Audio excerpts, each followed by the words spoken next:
तो सिलेक्शन आपका तभी हो सकता है जब आप दूसरों को रौंदते हुए कंपटीशन की दुनिया में आगे बढ़ोगे। कंपटीशन है, ये कोई बोर्ड का एग्जाम नहीं है। एक बात मैं आपसे कहना चाहता हूं कि बहुत सारे स्टूडेंट होते हैं कि सर मैं बहुत मेहनत कर रहा हूं, दिन रात पढ़ रहा हूं, पर मेरा सिलेक्शन नहीं हो रहा, कोई भी एग्जाम क्लियर नहीं हो रहा, सब में रह जा रहा हूं, किसी में थोड़े थोड़े मार्क्स से रह जा रहा हूं। एक्चुअली जब बोर्ड की आप तैयारी करते हो, जब आप 10th के 12th के पेपर देते हो और जब आप कंपटीशन की तैयारी करते हो, तो दोनों में बहुत फर्क है।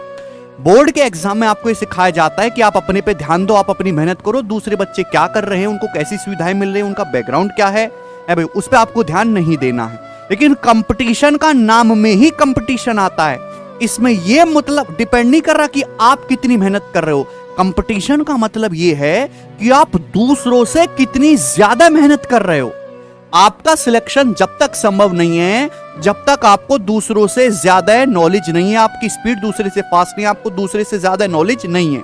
सपोज 35 लाख बच्चों ने फॉर्म भरा, सीरियस उसमें 2 लाख हैं, ठीक है, और 2 लाख में से आप जो है 3 लाख बच्चों से नीचे हो नॉलेज में, आपकी स्पीड कम है, तो आपका सिलेक्शन कैसे हो जाएगा?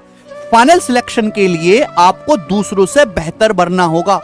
और भैया इतने टैलेंटेड लड़के हैं कि उन्होंने सिलेबस भी खत्म कर रखा है, कई साल से सेम एग्जाम को रिपीट कर रहे हैं, रिपीटर भी हैं, उन्होंने प्रीवियस ईयर के क्वेश्चंस भी लगा रखे हैं, वो चलते फिरते एसएससी के मिनी गूगल बन चुके हैं।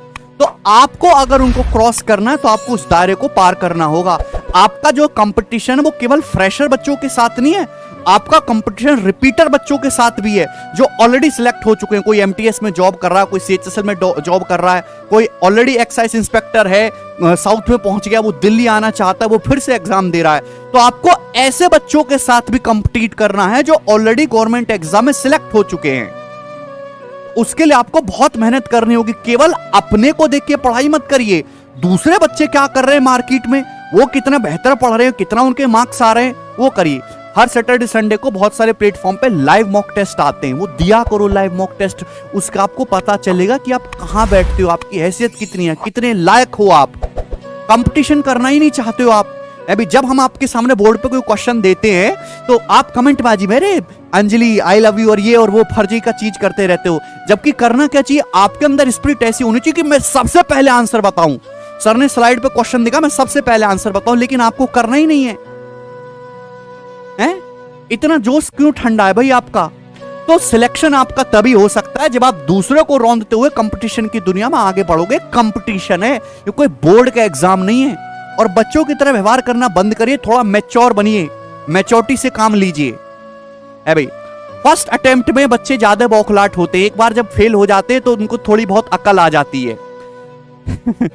एक बात मैं आपसे और कहना चाहूंगा कि कभी कभी ऐसा होता है कि एग्जाम नहीं निकल रहे होते हैं ना, 2-3 अटेम्प्ट 2 साल भी लग जाते हैं, लेकिन जब कोई एक सिंगल एग्जाम में निकल जाता है, चाहे वो बेशक छोटा सही, चाहे आप जीडी का पेपर निकालो, चाहे एमटीएस का पेपर निकालो, ऐसा मैंने बहुत ज्यादा देखा है कि एक सिंगल एग्जाम निकलने के बाद फिर एग्जामों की लाइन लग जाते हो, 5-6 एग्जाम लगातार निकलते हैं। तो बार खाता अगर आपका खुल जाए ना, चाहे छोटे एग्जाम से शुरुआत करो, लेकिन खाता खोलो, फिर उसके बाद बहुत सारे गवर्नमेंट एग्जाम आप आगे निकाल लोगे, ये पक्का वादा है हमारा।